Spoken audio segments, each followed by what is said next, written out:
fait 3-4 siècles que l'Occident s'est trompé sur la nature de la réalité, en essayant de tout ramener au mental, via la science au départ, et c'était bien d'aller dans cette direction, et via la technologie ensuite, etc. On a oublié la transcendance, on a oublié l'âme, on a oublié la véritable nature de l'humain, au point qu'aujourd'hui on entretient des erreurs grossières sur à la fois la nature de la réalité et la nature de l'humain, et on ne sait pas interpréter les grandes évolutions, on ne comprend pas que l'humain ne se limite pas à son cerveau, et qu'on ne comprend pas que l'intelligence artificielle n'est pas intelligente. On ne comprend pas qu'il y a un aspect fondamental de l'être humain qui est vibratoire, qui est plutôt lié au cerveau droit, à l'intuition, qui est la source de la véritable intelligence et qui doit être la source des choix qui doivent être faits. Et si on en arrive à ce grand désordre et à cet effondrement, c'est à cause de ça.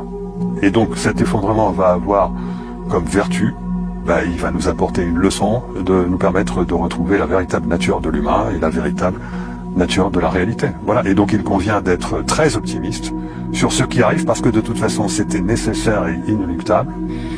Et je pense que les personnes qui se positionnent dans cette nouvelle configuration, dans ce nouveau paradigme, qu'ils aillent dans la spiritualité ou qu'ils se relient, les personnes qui sont restées dans l'humain, dans cette vision, vont plutôt bien vivre cet effondrement, parce que ils vont pas être affectés par les fausses valeurs. Parce que tout ce qui va s'effondrer, c'est les fausses valeurs. Et les vraies valeurs, ceux qui sont liés ou restés attachés aux vraies valeurs, vont pas subir ça.